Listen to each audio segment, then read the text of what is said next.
día de hoy vamos a hablar precisamente de esto, de cómo cuando el Señor levanta a alguien, también levanta a quienes lo sostienen. Veremos cómo Pablo tuvo que abrirse paso entre los creyentes, ahora porque él había decidido caminar con el Señor. El mensaje de hoy le he titulado Protegido y Respaldado. Vamos a ver Hechos capítulo 9, versículo 23 al 30, que dice lo siguiente: pasados muchos días, los judíos resolvieron en consejo matarle, pero sus acechanzas llegaron a conocimiento de Saulo, y ellos guardaban las puertas de día y de noche para matarle. Entonces los discípulos, tomándole de noche, le bajaron por el muro, descolgándole en una canasta. Cuando llegó a Jerusalén, trataba de juntarse con los discípulos, pero todos le tenían miedo, no creyendo que fuese discípulo. Entonces Bernabé, tomándolo, lo trajo a los apóstoles y les contó cómo Saulo había visto en el camino al Señor, el cual le había hablado, y cómo en Damasco había hablado valerosamente en el nombre de Jesús. Y estaba con ellos en Jerusalén, y entraba y salía, y hablaba denodadamente en el nombre del Señor. Y disputaba con los griegos, pero estos procuraban matarle. Cuando supieron esto, los hermanos le llevaron hasta Cesarea y le enviaron a Tarso. Bueno, pues en esta hora vamos a mencionar precisamente esta maravillosa historia, este relato de la Escritura, y vamos a ver cómo la palabra de Dios nos enseña tantas y tantas cosas. Lo primero que quiero hablar con ustedes es sobre una nueva vida que debía ganar confianza. Después de su conversión, Saulo llega a Damasco, ¿verdad? Y viaja a Jerusalén con el deseo de incorporarse a la comunidad cristiana. Pero no podía ir fácilmente, pues los judíos habían acordado matarle. Por tal motivo, él tuvo que escapar, y los discípulos tuvieron que bajarlo por un muro en una canasta para que pudiera salir de la ciudad y dirigirse a Jerusalén. Ya en Jerusalén sucede algo comprensible. Los discípulos ahora, como lo leímos, tenían miedo de este perseguidor. No olvidemos para ellos quién era Saulo. Saulo para ellos había sido el perseguidor de la iglesia. Había sido un hombre que había aprobado la muerte de Esteban. Había entrado incluso a casas para arrestar creyentes. Ahora, el que otrora fuera perseguidor dice ser el discípulo del Señor. ¿Cómo de así? El que perseguía ahora dice: yo también soy discípulo. El que iba buscando creyentes ahora dice: yo también soy creyente. Para los creyentes de Jerusalén esto era difícil de creer, y tal como lo leímos en el texto, dice: todos le tenían miedo. Y es aquí donde aparece un personaje clave, Bernabé.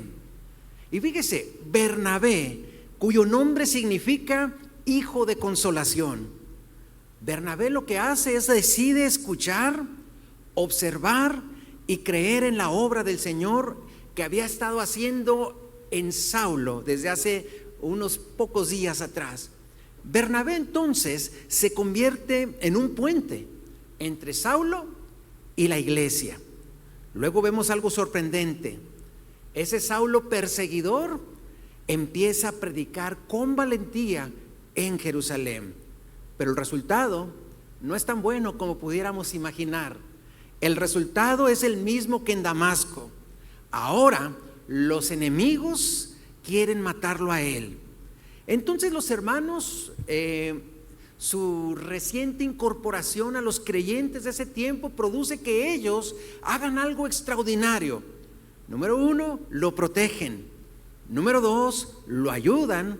Y número 3, lo sacan de la ciudad para enviarlo a Tarso. En Damasco lo bajaron por un muro en una canasta. En Jerusalén lo escoltaron para proteger su vida. Y esto nos muestra algo poderoso. Cuando el Señor llama a alguien, también mueve a la iglesia para sostenerlo.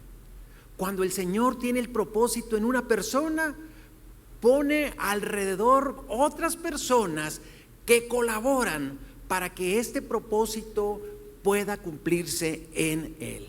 Esto es algo glorioso, ¿a poco no, hermanos? Lo segundo que quiero hablar con ustedes es que las dinámicas del crecimiento en el reino de Dios también las podemos ver aquí.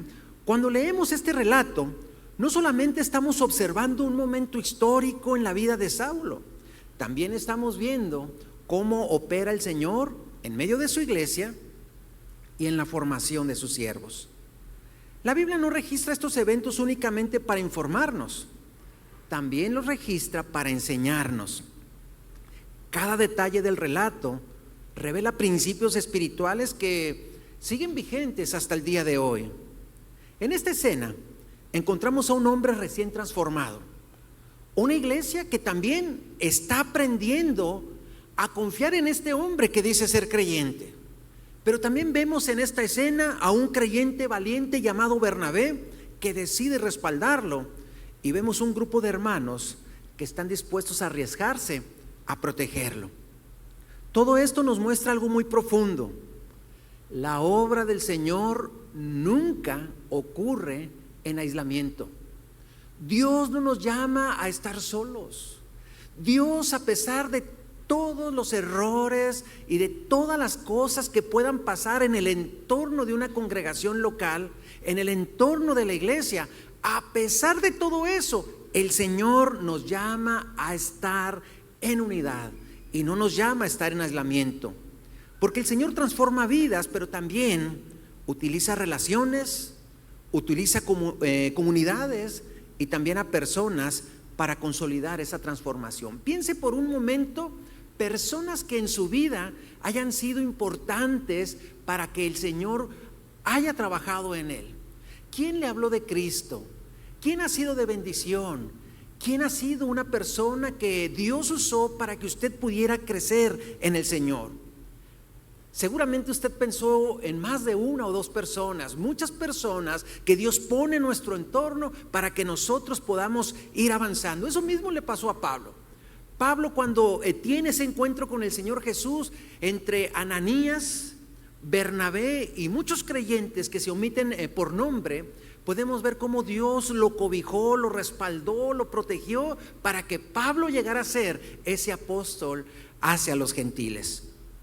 Entonces, al observar esta historia podemos identificar varias dinámicas espirituales que se siguen repitiendo una y otra vez en el reino, como la construcción de la confianza, el respaldo de la comunidad, la oposición al evangelio y el cuidado providencial del Señor. Me gustaría entonces que viéramos algunos principios que emergen claramente de este relato. El primer principio: la transformación verdadera necesita tiempo para ser reconocida.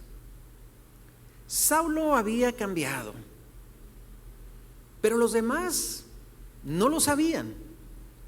La gente normalmente necesita ver la evidencia de ese cambio.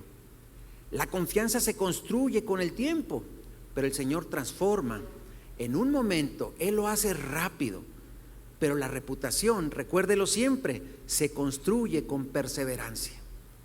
Todavía recuerdo en un retiro, en un campamento de varones, tuvimos un tiempo muy bonito en ese campamento hace varios años, y ahí entre los asistentes a ese campamento iba un varón en particular que yo conocía su historia. Él tenía un problema muy fuerte de matrimonio y tenía un problema fuerte también con su familia. Entonces, cuando él recibe allá, ¿verdad?, fue ministrado, recibe algo de Dios. Yo supongo que algo sucedió en su interior.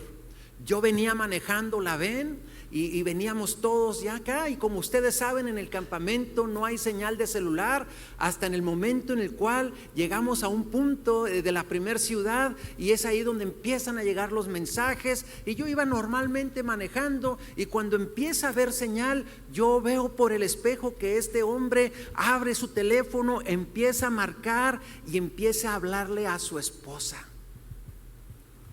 Pues íbamos en una camioneta, no es que uno sea chismoso, pero yo empecé a escuchar la conversación que él hacía, ¿verdad? Solo escuchaba lo que él decía y me imaginaba lo que a él le decían, porque eso sí no lo escuchaba. Me hubiera gustado, pero no lo escuché. Entonces podemos ver que yo empiezo a ver por la ventana, lo veo hablando por teléfono y empieza a decir, fíjense lo que yo lo equiparo muy parecido a Zaqueo, ¿no? Y le dice, esposa, ya venimos de regreso. Claro que no le iba a dar 4 veces, pero dijo, junta la familia y vamos a hacer ahorita que llegue una carne asada para estar todos juntos. Y yo venía viendo para ver si me invitaban también, ¿verdad? Y de repente, ¿qué cree que pasa? Veo su rostro y escucho esto. ¿Por qué no? Sí podemos. Háblale a fulano y sutano. Dile que ahí nos vemos. Me gustaría comer. Bueno, ándale pues. Y eso me partió tanto el corazón porque yo venía, bueno, ustedes suponen también lo que le dijo la esposa, ¿verdad? Probablemente la esposa había sido herida por él, probablemente la esposa no creía que algo pudiera haber pasado, pero este hombre tenía una transformación. Pero él lo que necesitaba es ahora ver cómo la confianza y la restauración, ¿verdad?, de sus relaciones con sus hijos y con su esposa tenía que ser ¿qué? Un proceso paulatino. El segundo principio es que Dios levanta personas que creen en el potencial de otros. Porque al mismo tiempo que podemos batallar con personas que no creen en el cambio que Dios ha hecho con nosotros, también hay personas que Dios levantará y que ven en nosotros ese potencial. En este caso, Bernabé vio algo que otros no podían ver. Él vio la obra del Señor en Saulo. Muchos ministerios existen hoy porque alguien creyó en ellos cuando nadie más lo hacía. Alguien vio en nosotros tal vez algo que nadie más veía. Entonces la oposición podemos ver que pudiera ser un momento en el cual la oposición es algo que está ahí, pero alguien se levanta en medio de la oposición y pudiera ser ese alguien que nos levanta. Y imagínense que en esta historia que le platiqué de la camioneta y del hermano que quería tener un tiempo con su familia, se hubiera levantado un Bernabé, que uno de los hijos hubiera dicho, sí, cómo no, algo pasó en mi papá, algo pasó, vamos a hacer no solamente una carne asada, sino también unos taquitos y unos elotes y que hubiera hecho eso en la familia. Qué padre hubiera sido haber tenido un Bernabé. Siempre habrá en nuestras vidas un Bernabé que verá algo que los demás no ven, porque podemos ver que Dios levantará personas que creerán en nuestro potencial. Yo a veces pienso, hermanos, cuando el Señor me llamó al ministerio, honestamente hoy lo veo y digo, yo empecé a pastorear a los 20 años. ¿Quién pudo ver eso en mí? ¿Quién pudo ver que yo tenía la capacidad de atender una iglesia a los 20 años? Cuando yo veo hoy los jóvenes de 20 años, y no es que yo los menosprecie, pero digo, ¿qué jóvenes están a los 20 años? Ahora entiendo una hermana que cuando llegué me dijo, ¿usted va a ser el pastor? Y yo le dije, sí. Y nomás me dijo, déjeme le platico cómo era mi complexión. Yo estaba muy flaco y yo traía mi corte de pelo, traía el flat top que se usaba en ese tiempo. Para los que no saben qué es el flat top, todos conocen a Bart Simpson. Así yo andaba peinado. Tiempo después la hermana me llegó a confesar eso. Me dijo, yo lo vi bien chiquitito y dije, eso usted va a ser pastor, pero lo que ella estaba pensando es, ¿qué nos va a enseñar este lepe? Pero gracias a Dios que ella me compartía eso, me decía, pero ahora veo que Dios lo usaba. Gloria a Dios, a mis 20 años. En realidad, hermanos, en ese momento alguien creyó en mí para enviarme a atender la primera iglesia que el Señor me permitió pastorear. Pero esto nos lleva al tercer principio, hermanos. La oposición no desaparece aún después de la conversión. Ahora Saulo es un creyente, pero las amenazas ahora continúan. Es decir, él era amenazador. Cuando él se cambia al bando de los creyentes, los amenazadores siguen amenazando a los creyentes, incluido ahora Saulo. Lo paradójico aquí es que antes perseguía a la iglesia y ahora era perseguido él por ser creyente. Y esto nos recuerda una verdad espiritual. Servir al Señor no elimina los conflictos. Lo que sí garantiza es que el Señor va con nosotros como poderoso gigante, hermanos. Y esa es nuestra confianza. Podremos a lo mejor tener un encuentro con el Señor. Si tengo un problema, tengo un encuentro con el Señor, sigo teniendo el mismo problema, pero ya no estoy peleando solo. Y no solamente eso, que el Señor sí es capaz de ir revirtiendo cada situación, y en algunos casos milagrosamente puede cambiar la situación de un momento a otro. Por lo tanto, hermanos, nosotros tenemos que aprender a continuar, a perseverar, a pesar de todo aquello que se nos presente. Por algo el Señor decía que en el mundo tendremos aflicción, pero dijo: confíen, yo he vencido al mundo, perseveren, avancen. Y cuarto principio, la iglesia es un refugio espiritual. Los hermanos no abandonaron a Saulo. Ellos lo que hicieron fue protegerlo, lo ayudaron y lo acompañaron. La iglesia, entonces, tenemos que entenderlo, no debe de ser solo un lugar para reunirnos.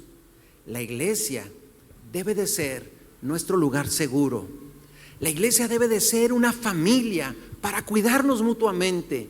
Que alguien me cuide y yo cuidar a alguien. Que alguien aporte a mí, a mi vida, para yo también aportar a alguien más. Y esa debe de ser la función de la iglesia. Me gustaría ir al tercer punto y hacer una pregunta. ¿Cómo vivir estas verdades en nuestro caminar con Dios? ¿Cómo podemos hacer entonces nosotros para vivir esto? Hasta ahora hemos observado la historia y hemos identificado principios espirituales que han surgido de ella. Pero la palabra de Dios no solo fue escrita para que sea estudiada. La palabra de Dios, aunque sí debe de ser estudiada, la palabra de Dios fue dada para transformar nuestra manera de vivir. Y la transformación de nuestra manera de vivir se da cuando nosotros cambiamos nuestra manera de pensar. Cada pasaje bíblico contiene verdades que deben aterrizar en nuestra realidad diaria. Cuando contemplamos lo que ocurrió con Saulo, con Bernabé y con los hermanos de la iglesia, no estamos viendo simplemente un episodio del pasado. Estamos viendo un modelo de cómo el Señor continúa obrando hasta hoy. Muchos creyentes hoy, tal vez usted se pueda sentir identificado con este mensaje, porque podemos estar atravesando situaciones similares. ¿Cuántos de nosotros podemos identificarnos como personas que hemos experimentado una transformación real, pero aún luchan con la percepción de los demás? Que usted era de una manera y usted tiene un cambio, pero la gente lo sigue viendo de esa misma manera. También podemos sentirnos identificados como creyentes que necesitamos un Bernabé en nuestra vida, alguien que crea en nosotros, alguien que nos impulse. También como siervos de Dios, que tal vez cuántos de nosotros estaremos enfrentando oposición por causa del evangelio. Aunque no hay una gran persecución en nuestro entorno de ciudad, ¿cuántos de nosotros podemos tener a lo mejor, o bueno, no a lo mejor, más bien tal vez, a la familia que nos rechaza, a la familia que nos hostiga por querer servir al Señor? Pero también podemos sentirnos identificados como hombres y mujeres que necesitamos recordar que el Señor cuida de nuestras vidas y Él dirige nuestros pasos. Por eso este relato nos invita a que reflexionemos sobre nuestra propia vida espiritual, pero no solamente nuestra vida espiritual, que es donde se forma la cruz del discípulo.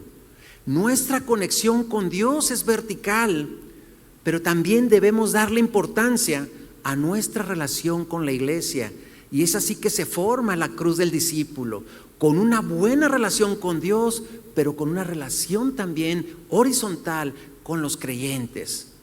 Y es por eso que a partir de esta historia podemos extraer algunas aplicaciones muy concretas que pueden fortalecer nuestro caminar con el Señor y ayudarnos a vivir con mayor madurez espiritual.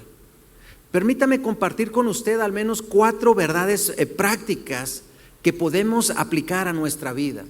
Verdad número 1: no se desanimen nunca si otros tardan en creer en su cambio. Cuando yo recién me hice cristiano, tenía 16 años y medio.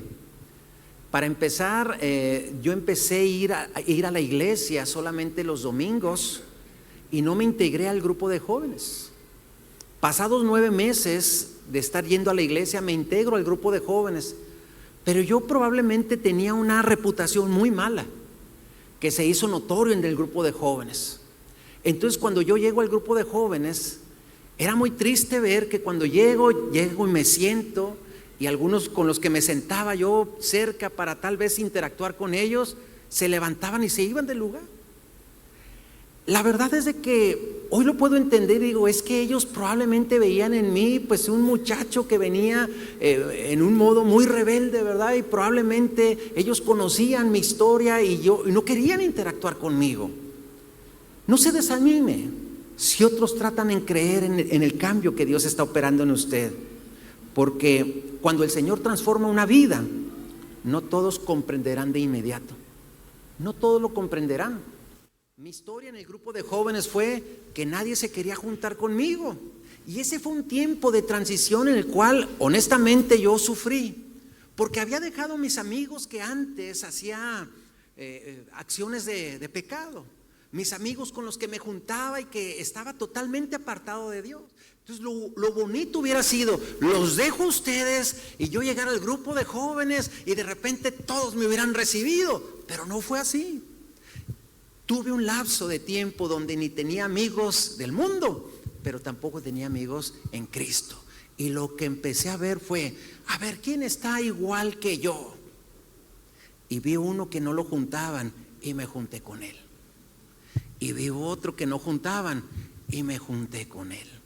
Y cuando menos pensé, ya tenía el ejército de David, los desjuntados, los rechazados.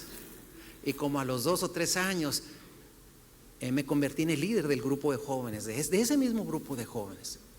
La verdad, hermanos, es que fue un proceso, y al principio algunos no comprenderán el cambio que está dentro, porque el cambio que el Señor hace en nuestro interior, hermanos, es en nuestro interior. Y aunque algunos podrán decir se le ve el rostro diferente, algunos podrán cambiar su apariencia un poco, su manera de vestir, pero la verdad es que cuando usted pasa al altar, la gente que está ahí viéndolo, usted pasa, usted puede hincarse, usted puede decir, Señor, renuncio a mi pecado y todo, y se levanta diferente, sin cargas y todo. La gente que lo ve regresar, lo ve igual. Exteriormente lo ve igual. Entonces algunos van a recordar su pasado, otros dudarán de su transformación. Todavía recuerdo cuando yo estaba en ese pueblito donde empecé a compartir el evangelio como pastor. Todavía recuerdo que ya empezó a ir un joven, ¿verdad? Y se empezó a congregar. Entonces yo a alguien que vivía allá le dije, ¿has visto a César que se convirtió? Está yendo con nosotros. Y luego me dijo esa persona que no era de la iglesia, pero sí era del pueblo, me dijo, ese, ya verás cómo te va, a ver si no te transean. ¿Por qué? Porque no veían la transformación. Lo importante, hermanos, no se trata de convencer de inicio a todos. Lo importante es permanecer fiel al Señor, y con el tiempo la evidencia va a hablar por nosotros. ¿Cuántos dicen amén? ¿A usted le pasa esto de repente? Que en la familia le dicen, no, usted, hombre, llamarada de petate, ¿verdad? Pero no, usted siga, que después de un tiempo el Señor va a levantar su cabeza entre las personas que lo ven. Segunda verdad, sea un Bernabé para alguien. Bernabé creyó en Saulo, lo respaldó, lo presentó o introdujo ante los apóstoles. Dios usa personas así para abrir puertas en el reino. Tal vez cerca de usted hay una persona que necesita una palabra de apoyo, una recomendación, alguien que crea en él. Usted puede ser un Bernabé. Recordando lo que me pasó con el grupo de jóvenes, cuando yo tenía vergüenza de ir al grupo de jóvenes, les digo que duré 9 meses sin ir al grupo de jóvenes, aún yendo a la iglesia. Me armé de valor, y a una chica que iba muy fiel al grupo de jóvenes, yo le dije, oye, ¿qué se necesita para ir al grupo de jóvenes? En la iglesia le pregunté, Lo que yo estaba diciendo, usted sabe las palabras, ¿verdad? Entre líneas, lo que le estaba diciendo, invítame a ir al grupo de jóvenes. En otras palabras, sé mi Bernabé, introdúceme al grupo de jóvenes. Y cuando yo le dije, oye, invítame al grupo de, le dije, ¿qué se necesita para ir al grupo de jóvenes? ¿Sabe qué me contestó esta? Me dijo, ¿qué se necesita para el grupo de jóvenes? Sí, pues una Biblia y deseos de bendición. Y se fue. Hermanos, necesitamos ser Bernabés, ¿a poco no? ¿Quieres ir al grupo de jóvenes? Ven, yo te llevo, no entras solo, me siento contigo, te presento con la gente. Y probablemente si yo hubiera tenido un Bernabé, no hubiera pasado por lo que pasé, que les platico. Necesitamos ser Bernabé. Cuando usted vea que alguien llega por primera vez y usted no lo conoce, es la primera vez, sí. Había ido a una iglesia antes, es mi primera vez. Cuando alguien viene a una iglesia por primera vez, puede tener todo tipo de temores, ¿sí o no, hermanos? Y si usted ve a una persona así, véngase, siéntese conmigo y explíquele y cómo está la cosa. Oiga, ¿va a ofrendar? Sí, ofrende por este lado, no se vaya al revés porque se los va a topar a todos de frente, ¿sí o no, hermanos? Enséñele el teje y maneje de la iglesia. Hay gente que no sabe ni dónde están los baños cuando vienen por primera vez. Pero si encuentra Bernabés, esos Bernabés tienen el gran trabajo de introducir a la gente al ejercicio de la fe. Tercer verdad, permita que la iglesia sea parte de su vida. Y lo hemos visto con Saulo. Cuando vemos a un Saulo, años después, pudiéramos decir, Saulo podría vivir solo, diríamos, ¿no? Tenía la revelación de Dios. Dios le hablaba y se le presentó en más de una ocasión. Pero aún así, Saulo nunca caminó solo. Él siempre estuvo acompañado de la iglesia. Él necesitó a los hermanos. El cristianismo nunca fue diseñado para vivirse en aislamiento. Y el Señor usa la iglesia como un lugar de bendición para nosotros. Por eso en Nuevo Pacto tenemos un eslogan que dice, Nuevo Pacto, el lugar de nuestra bendición. Pero más que una frase de mercadotecnia, hagámoslo una realidad para nuestras vidas, que digamos, es que esta es mi iglesia, esta es mi familia, este es el lugar de mi bendición, porque el Señor usa la iglesia para protegernos, el Señor usa la iglesia para guiarnos y el Señor usa la iglesia para fortalecernos. Y cuarta verdad, confíen que el Señor cuida su vida. Saulo estuvo en peligro muchas veces. Parecía que cualquier persona le daría un consejo a Saulo, mejor regrésate, te iba mejor. ¿Qué era mejor, ser perseguidor o ser perseguido? Porque si usted conoce la historia de Pablo, Pablo fue perseguido y pasó un sinfín de problemas y situaciones de adversidad. Saulo estuvo en peligro muchas veces, pero el Señor lo protegió. En sus inicios lo bajaron por un muro. Como lo leímos, lo sacaron de Jerusalén también y lo enviaron a Tarso. ¿Por qué? Porque el propósito de Dios no había terminado. Si el Señor tiene un plan para su vida, téngalo por seguro que ninguna amenaza podrá detenerlo antes de tiempo. Dios va con nosotros y su propósito se cumplirá en medio de esta generación a través de su presencia en el nombre de Jesús. Amén, hermanos. Por lo tanto, hoy podemos aprender que el Señor nos protege y nos respalda de la misma manera en que lo hizo con el apóstol Pablo. Yo quiero ir terminando diciéndole que la historia de Saulo en este pasaje nos deja aprendizajes muy poderosos. Acuérdese, un hombre que antes perseguía a la iglesia, ahora está siendo protegida por ella. Un hombre que antes sembraba miedo, ahora está rodeado de hermanos que lo cuidan. Y todo comenzó, porque esto es muy importante decirlo, todo comenzó cuando él tuvo un encuentro con el Señor. Pero él también no tuvo un encuentro tan sobrenatural con el Señor que le habló audiblemente, sino que él continuó con el Señor, y gracias también a una comunidad de creyentes que siempre estuvo cerca de él, fue que supo, número uno, cómo creer, cómo apoyar, cómo proteger y posteriormente cómo acompañar a los demás, porque Pablo se convirtió en el gran instrumento que Dios tenía en sus manos. Quizás usted hoy está viviendo una etapa en que necesite apoyo, o tal vez el Señor quiere usarlo para que usted se convierta en el apoyo de alguien más. Recuerde esto: cuando el Señor transforma una vida, siempre levantará personas alrededor para sostenerla. De manera muy personal, yo quiero testificarle que en estos años de pastorado, Dios siempre ha puesto personas fieles a nuestro lado, personas que levantan nuestras manos cuando hemos estado cansados, personas que han sostenido también o acompañado nuestros pasos cuando estos han sido difíciles, personas que han orado por nosotros para que podamos hacer la obra. Pero esto no es exclusivo de un pastor, esto es de todos. Busquemos el apoyo mutuo, pero también busquemos ser apoyo para alguien. Esto es, a veces vamos a necesitar el apoyo, a veces necesitaremos quien ore por nosotros, pero también necesitaremos orar por alguien más. Seamos parte de la iglesia de Cristo. Recordemos que cuando el Señor transforma una vida, siempre levantará personas en nuestro entorno.